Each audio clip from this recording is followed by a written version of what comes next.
ನಮಸ್ತೆ. ದಾವಣಗೆರೆ ವಿಶ್ವವಿದ್ಯಾಲಯದ ಅಂತಿಮ BA ತರಗತಿಯ 5ನೇ ಸೆಮಿಸ್ಟರ್ನ 2ನೇ ಅಧ್ಯಾಯದಲ್ಲಿ ಈ 15ನೇ ಸೆಷನ್ನಲ್ಲಿ ಆರ್ಗನೈಸೇಷನ್ 2ನೇ ಅಧ್ಯಾಯದಲ್ಲಿ ಡಿಸೆಂಟ್ರಲೈಸೇಷನ್ ಅಥವಾ ವಿಕೇಂದ್ರೀಕರಣವನ್ನು ಕುರಿತು ಇವತ್ತು ಕೆಲವೊಂದು ಮಾಹಿತಿಯನ್ನು ತೆಗೆದುಕೊಳ್ಳೋಣ. ವಿಕೇಂದ್ರೀಕರಣ ಅಂದ್ರೇನು? Decentralisation means dispersal of authority among the lower levels of the administrative system. Dispersal of authority among lower levels of the administrative system ಅಂದರೆ ಆಡಳಿತ ಘಟಕದ ಕೆಳಗಿನ ಹಂತಗಳಿಗೆ ಅಧಿಕಾರವನ್ನು ನಿಯೋಜಿಸುವುದನ್ನು ಅಥವಾ ಅಧಿಕಾರ ನೀಡಿಕೆಯನ್ನು ನಾವು ವಿಕೇಂದ್ರೀಕರಣ ಅಂತ ಹೇಳಿ ಕರಿತೀವಿ. ಇದು ಕೇಂದ್ರೀಕರಣಕ್ಕೆ ವಿರುದ್ಧವಾಗಿರುವಂತಹ ಪ್ರಕ್ರಿಯೆ ಅಥವಾ ಆಡಳಿತ ವಿಧಾನ. ಕೇಂದ್ರೀಕರಣದಲ್ಲಿ ಆಡಳಿತದ ಅಧಿಕಾರವು ಒಂದು ಘಟಕದಲ್ಲಿ ಇರುತ್ತದೆ.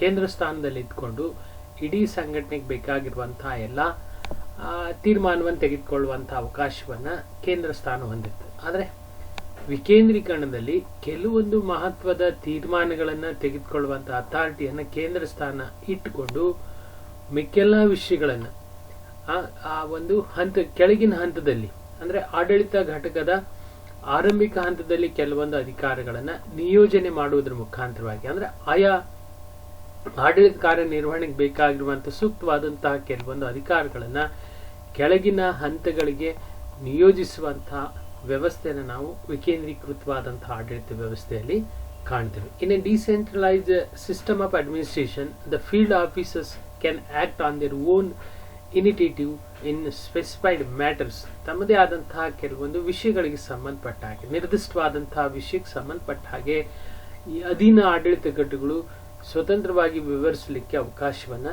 ಕಲ್ಪಿಸಿಕೊಳ್ಳು. They are given authority to take decisions without reference to the headquarters. ಕೇಂದ್ರ ಸಂಘಟನೆ ಅಥವಾ ಈ ಹೆಡ್ ಕ್ವಾರ್ಟರ್ಸ್ಗೆ ಕೇಂದ್ರ ಕಚೇರಿಗೆ ಮಾಹಿತಿಯನ್ನು ನೀಡದೆ ಅದರ ಪ್ರಯರ್ ಅಪ್ರೂವಲ್ ಅನ್ನು ತೆಗೆದುಕೊಳ್ಳದೆ ಕೆಲವೊಂದು ವಿಷಯಗಳನ್ನು ತೀರ್ಮಾನವನ್ನು ತೆಗೆದುಕೊಳ್ಳಿಕ್ಕೆ ಡಿಸೆಂಟ್ರಲೈಸೇಷನ್ದಲ್ಲಿ ಅವಕಾಶವನ್ನು ಕಲ್ಪಿಸಿಕೊಡಲಾಗಿದೆ. Next, decentralisation is a systematic effort made for delegating authority to the lowest level in the organisation. ಅಂದರೆ ಕೆಳಗಿನ ಆಡಳಿತದ ಕಟ್ಟಕಡೆಯ ಹಂತದವರೆಗೆ ಆಡಳಿತವನ್ನು ವಿಘಟಿಸಲಿಕ್ಕೆ ಅತ್ಯಂತ ಸೂಕ್ತವಾದಂತಹ ವ್ಯವಸ್ಥೆ ಇದೆ. But when the lowest levels receive orders they receive them with necessary amount of responsibility on the authority. ಅಂದರೆ ಅವುಗಳಿಗೆ ಕೆಳಗಿನ ಆಡಳಿತ ಘಟಕಗಳು ಏನು ಕಾರ್ಯನಿರ್ವಹಣೆಗೆ ಆಜ್ಞೆಯ ಆದೇಶಗಳನ್ನು ಪಡಿತವೆ ಅದಕ್ಕೆ ಪೂರಕವಾಗಿರುವಂತಹ ಅಮೌಂಟ್ ರೆಸ್ಪಾನ್ಸಿಬಿಲಿಟಿ ಮತ್ತು ಅಥಾರಿಟಿಯನ್ನು ಸಾವು ಕೆಳಗಿನ ಘಟಕಗಳು ಪಡೆದಿರ್ತವೆ ಅಂತ. They get more or less autonomous position in the organisation.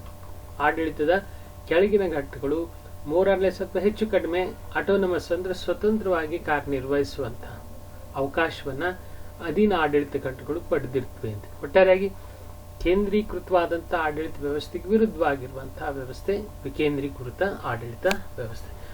Next ಇಲ್ಲಿ degree of delegation. The degree of delegation is determined by. ಇಲ್ಲಿ ಯಾವ ಕೆಲಸದಲ್ಲಿ ಅಂದರೆ ಈ ವಿಕೇಂದ್ರೀಕರಣದ ಒಂದು ಪ್ರಸ್ತುತ ವಿಕೇಂದ್ರೀಕರಣದ ತೀವ್ರತೆಯನ್ನು ನಾವು ಈ ಮುಂದಿನ ಅಂಶಗಳಲ್ಲಿ ಕಾಣಬಹುದು.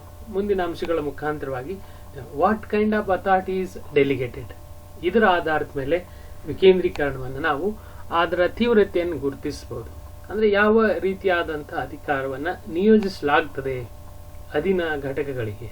ವಾಟ್ ಕೈಂಡ್ ಆಫ್ ಅಥಾರಿಟಿ, ಅತಿ ಅವಶ್ಯಕವಾದಂತಹ ಆಡಳಿತ ಸೇವೆಗಳೇ ಅಥವಾ ಅಪ್ರಸ್ತುತವಾದಂತಹ ಆಡಳಿತ ಸೇವೆಗಳಿವೆ ಅಥವಾ ಅತಿ ಪ್ರಮುಖವಾಗಿರುವಂತಹ ಆಡಳಿತ ಅಧಿಕಾರಗಳೇ, ಇವುಗಳ ಆಧಾರದ ಮೇಲೆ ಅಂದರೆ what kind of authority is delegated, ಯಾವ ರೀತಿಯಾದಂತಹ ಅಧಿಕಾರವನ್ನು ನಿಯೋಜಿಸಲಾಗಿದೆ. Second one is how far down in the organisation it is delegated. How far down ಅಂದರೆ ಇದನ್ನು ಯಾವ ರೀತಿಯಾಗಿ ಇದನ್ನು ನಿಯೋಜಿಸಲಾಗಿದೆ.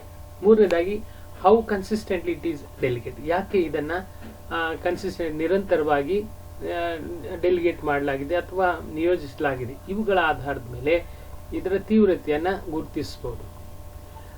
ನಂತರ ಇಲ್ಲಿ ಫ್ಯಾಕ್ಟರ್ಸ್ ಹೆಲ್ಪಿಂಗ್ ಡಿಸೆಂಟ್ರಲೈಸೇಷನ್, ವಿಕೇಂದ್ರೀಕರಣವನ್ನು ಪ್ರೋತ್ಸಾಹಿಸುವಂತಹ ಅಂಶಗಳು ಅಥವಾ ವಿಕೇಂದ್ರೀಕರಣಕ್ಕೆ ಪೂರಕವಾಗಿರುವಂತಹ ಅಂಶಗಳು ಅಂತ ಹೇಳಿ ಕರಿತೀವಿ ನಾವು. ಅಂದರೆ ಕೇಂದ್ರೀಕರಣ ಮತ್ತು ವಿಕೇಂದ್ರೀಕರಣಕ್ಕೆ ಯಾವ ಅಂಶಗಳು ಆಧಾರವಾಗಿವೆ ಅಂತದೆ. ಇಲ್ಲಿ ವಿಕೇಂದ್ರೀಕರಣವನ್ನು ನಿರ್ಧರಿಸುವಂಥ ಅಂಶಗಳು ಅಥವಾ ವಿಕೇಂದ್ರೀಕರಣಕ್ಕೆ ಪೂರಕವಾಗಿರುವಂಥ ಅಂಶಗಳು ಅಂತಂದೇಳಿ ಸಹ ಕರಿತೀವಿ, ಅಥವಾ ವಿಕೇಂದ್ರೀಕರಣಕ್ಕೆ ಸಹಾಯಕವಾದಂಥ ಅಂಶಗಳು ಅಂತಂದೇಳಿ ಕರಿತೀವಿ. ಮೊದಲನೇದಾಗಿ ಇದರಲ್ಲಿ to is burden on the top executive, ಅಂದರೆ ಉನ್ನತ ಕಾರ್ಯಾಂಗಾಧಿಕಾರಿಯ ಕೆಲಸದ ಒತ್ತಡವನ್ನು ಕಡಿಮೆ ಮಾಡುವಂತಹ ದೃಷ್ಟಿಯಿಂದ ಈ ಡಿಸೆಂಟ್ರಲೈಸೇಷನ್ ಅಳವಡಿಸಿಕೊಳ್ಳಲಾಗ್ತದೆ ಆಡಳಿತದಲ್ಲಿ.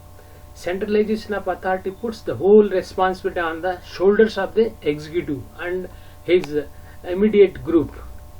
ಈ ಕೇಂದ್ರೀಕರಣದಲ್ಲಿ ಸಂಪೂರ್ಣವಾದಂಥ ಆಡಳಿತ ಅಧಿಕಾರಿಗಳೆಲ್ಲವೂ ಸಹ, ಅಧಿಕಾರ ಮತ್ತು ಜವಾಬ್ದಾರಿಗಳೆಲ್ಲವೂ ಸಹ ಈ ಕಾರ್ಯಾಂಗದ ಮುಖ್ಯಾಧಿಕಾರಿಯ ಒಂದು ಹೆಗಲಿಗೆ ಇರ್ತದೆ. ಸೊ ಇದನ್ನು ಹೋಗಲಾಡಿಸುವಂತಹ ಪ್ರಯತ್ನನ ಡಿಸೆಂಟ್ರಲೈಸ್ ಮಾಡ್ತದೆ. ಡಿಸೆಂಟ್ರಲೈಸ್ ಆಡಳಿತ ಅಧಿಕಾರಗಳನ್ನು ವಿಭಾಗಿಸುವುದರ ಮುಖಾಂತರವಾಗಿ ಕೇಂದ್ರ ಕಾರ್ಯನಿರ್ವಾಹಕನ ಅಧಿಕಾರಗಳನ್ನು ಕಡಿಮೆ ಮಾಡ್ತದೆ. ಎರಡನೇದಾಗಿ ಗ್ರೋತ್ ಅಂತ, ಅಭಿವೃದ್ಧಿ ದೃಷ್ಟಿಯಿಂದ ಅಂತ. The other reason for decentralisation is administrative growth, ಆಡಳಿತ ಅಭಿವೃದ್ಧಿ ಅಂತ. ಅಂದರೆ ಆಡಳಿತ ವಿಶಿಷ್ಟ organisation will simply grow too large for all decision making to be done by one individual. ಇದು ಆಡಳಿತ ಎಂಬುದು ಬಹಳಷ್ಟು ವಿಶಾಲವಾದಂತಹ ಒಂದು ಸಂಘಟನೆ, ಬಹಳಷ್ಟು ವಿಸ್ತೃತವಾದಂತಹ ಕಾರ್ಯಕ್ಷೇತ್ರವನ್ನು ಹೊಂದಿರುವಂತಹದ್ದು. ಸೊ ಈ ದೃಷ್ಟಿಯಿಂದಾಗಿ ಆಡಳಿತದಲ್ಲಿ ಅಭಿವೃದ್ಧಿಯನ್ನು ಸಾಧಿಸಬೇಕಾದ್ರೆ ಆಯಾ ಘಟಕಗಳು ಸ್ವತಂತ್ರವಾದಂತಹ ತೀರ್ಮಾನವನ್ನು ಅಥವಾ ತಮ್ಮದೇ ಆದಂತಹ ಆಡಳಿತ ನಿರ್ವಹಣೆಗೆ ಪೂರಕವಾಗಿರುವಂತಹ ತೀರ್ಮಾನವನ್ನು ತೆಗೆದುಕೊಳ್ಳುವಂತಹ ಅವಕಾಶಗಳನ್ನು ಕಲ್ಪಿಸಿಕೊಟ್ರೆ ಆಡಳಿತದಲ್ಲಿ ಪ್ರಗತಿಯನ್ನು ಸಾಧಿಸಲಿಕ್ಕೆ, ಅಭಿವೃದ್ಧಿಯನ್ನು ಸಾಧಿಸಲಿಕ್ಕೆ ಸಾಧ್ಯವಾಗ್ತದೆ. ಮೂರನೇದಾಗಿ ಇನ್ಕ್ರೀಸ್ಡ್ ಇನ್ಫಾರ್ಮೇಷನ್. ಇಲ್ಲಿ ಇವತ್ತು ಈ ಮಾಹಿತಿ ತಂತ್ರಜ್ಞಾನದಲ್ಲಿ ಅತಿ ಗಣನೀಯವಾದಂತಹ ಪ್ರಗತಿಯನ್ನು ಸಾಧಿಸಿರುವುದರಿಂದ ವಿಕೇಂದ್ರೀಕರಣಕ್ಕೆ ಪೂರಕವಾಗಿರುವಂತಹ ಅಂಶವಾಗಿದೆ. The increased use of personal computers, cell phones, fax machines and the internet means that many managers are being given much more information that they can take in. ಈ ಎಲ್ಲ ಈ ವಿಧಾನಗಳನ್ನು ಬಳಸಿಕೊಂಡು, ಫ್ಯಾಕ್ಸ್ ಆಗಿರ್ಬೋದು, ಇಂಟರ್ನೆಟ್, ಫೋನ್, ಇಮೇಲ್, ಜಿಮೇಲ್ ಇವುಗಳೆಲ್ಲವನ್ನು ಬಳಸಿಕೊಂಡು ನಾವು ಕೂತಲ್ಲೇ ಎಲ್ಲ ಮಾಹಿತಿಯನ್ನು ತೆಗೆದುಕೊಳ್ಬೋದು. ಒಬ್ಬ ಕಾರ್ಯಾಂಗದ ಮುಖ್ಯಾಧಿಕಾರಿ ತಾನು ಇದ್ದ ಜಾಗದಲ್ಲಿ ಎಲ್ಲ ಮಾಹಿತಿಯನ್ನು ತ್ವರಿತವಾಗಿ ಪಡೆದುಕೊಳ್ಳಿಕ್ಕೆ ಅವಕಾಶ ಇರೋದ್ರಿಂದ ಇದು ಸಹ ಆಡಳಿತ ವಿಕೇಂದ್ರೀಕರಣಕ್ಕೆ ಅವಕಾಶವನ್ನು ಮಾಡಿಕೊಡ್ತದೆ ಅಂತ.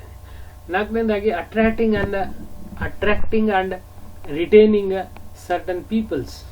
ಸಂಘಟನೆಯಲ್ಲಿ ಅನೇಕ ಕೌಶಲ್ಯತೆಯನ್ನು ಪಡೆದಂತಹ ವ್ಯಕ್ತಿಗಳು ಕಾರ್ಯನಿರ್ವಹಿಸ್ತಿರ್ತಾರೆ, ಅನೇಕ ಜಾಣ್ಮೆಯನ್ನು ಪಡೆದಂತಹ ವ್ಯಕ್ತಿಗಳಿರ್ತಾರೆ, ಅನೇಕ ತಜ್ಞತೆಯನ್ನು ಪಡೆದಂತಹ ವ್ಯಕ್ತಿಗಳು ಕಾರ್ಯನಿರ್ವಹಿಸ್ತಾರೆ. ಸೊ ಅವರು ಆಡಳಿತ ಕಾರ್ಯಗಳಲ್ಲಿ ತೊಡಗಿಕೊಳ್ಳುವ ಹಾಗೆ ಅಥವಾ ಆಡಳಿತವನ್ನು ಬಿಟ್ಟು ಹೋಗದ ಹಾಗೆ ಉಳಿಸ್ಕೊಳ್ಬೇಕಾದ್ರೆ ಅವರ ತಜ್ಞತೆಗೆ ಅನುಗುಣವಾಗಿ, ಅವರ ಕೌಶಲ್ಯಕ್ಕೆ ಅನುಗುಣವಾಗಿ, ಅವರದೇ ಆದಂತಹ ಜಾಣ್ಮೆಗೆ ಅನುಗುಣವಾಗಿ ತೀರ್ಮಾನವನ್ನು ತೆಗೆದುಕೊಂಡು ಆಡಳಿತ ಕಾರ್ಯಗಳನ್ನು ನಡೆಸಲಿಕ್ಕೆ ಅವಕಾಶವನ್ನು ಕಲ್ಪಿಸಿಕೊಡ್ಬೇಕು.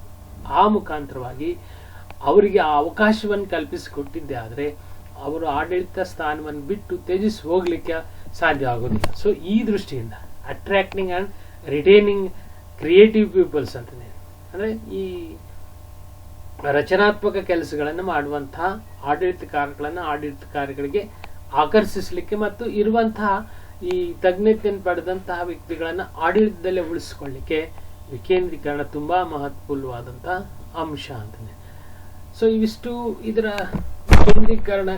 ವಿಕೇಂದ್ರೀಕರಣಕ್ಕೆ ಪೂರಕವಾಗಿರುವಂತಹ ಅಂಶ. ಆದರೆ ಇಲ್ಲಿ ಡಿಫರೆಂಟ್ ಫಾರ್ಮ್ಸ್ ಆಫ್ ಡಿಸೆಂಟ್ರಲೈಸೇಷನ್ ಅಂತಂದು ಹೇಳಿ, ಅಂದರೆ ವಿಕೇಂದ್ರೀಕರಣದ ವಿಭಿನ್ನ ರೂಪಗಳು, ಪ್ರಕಾರಗಳು ಅಂತಂದು ಹೇಳ್ಕೇಳ್ತೀವಿ.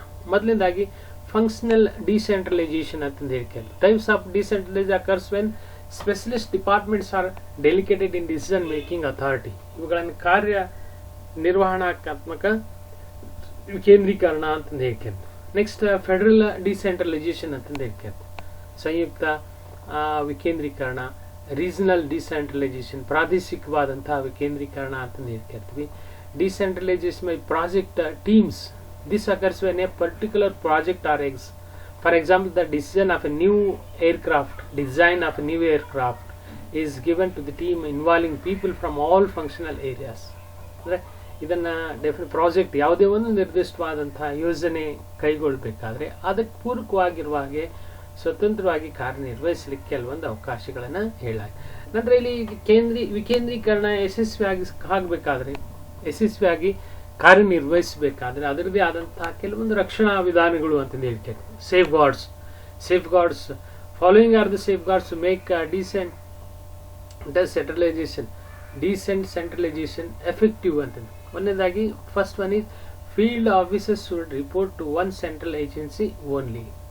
ಅಂದರೆ ಈ ಫೀಲ್ಡ್ ಆಫೀಸರ್ಸ್ ಅಂತಂದು ಹೇಳ್ತೇವೆ, ಕೆಳಗೆ ಕಾರ್ಯಕಾರಿ ಕಚೇರಿಗಳು ಇವು ಯಾವುದೇ ಒಂದು report to one central agency only, ಒಂದೇ ಒಂದು ಕೇಂದ್ರ ಒಂದು ಏಜೆನ್ಸಿಯನ್ನು ಸಂಪರ್ಕಿಸುವಂತಹ ವ್ಯವಸ್ಥೆ ಇರಬೇಕು. ಎರಡನೇದಾಗಿ jurisdictional lines should be meticulously drawn.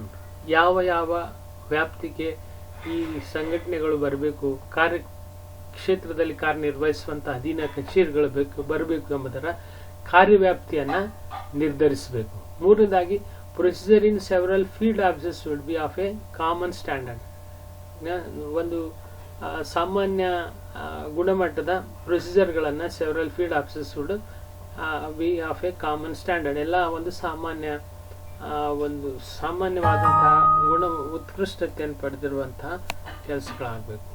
So ಇವೆಲ್ಲ ಅಂಶಗಳ ಮುಖಾಂತರವಾಗಿ ವಿಕೇಂದ್ರೀಕರಣವನ್ನು ಅತ್ಯಂತ ಯಶಸ್ವಿಯಾಗಿ ಅಳವಡಿಸ್ಕೊಳ್ಬೋದು ಅಂತೇಳಿ. ಸೊ ವಿಕೇಂದ್ರೀಕರಣ ಈಗಾಗಲೇ ನಾವು ಹೇಳಿದಾಗೆ ಯಾವ ವ್ಯವಸ್ಥೆಗೆ ಸೂಕ್ತ, ಯಾವ ಆಡಳಿತ ವಿಧಾನಕ್ಕೆ ಯಾವ ವ್ಯವಸ್ಥೆ ಸೂಕ್ತ ಅಂತಂದೇಳಿ ಅನಿಸ್ತದೋ ಅದನ್ನು ಅಳವಡಿಸ್ಕೊಳ್ಳೋಕ್ಕೆ ಅವಕಾಶವನ್ನು ನಾವು ಕಾಣ್ತೀವಿ.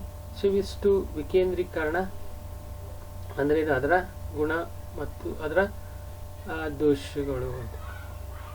ವಿಕೇಂದ್ರೀಕರಣದ ಅರ್ಥ ಮತ್ತು ಸ್ವರೂಪ. Thank you.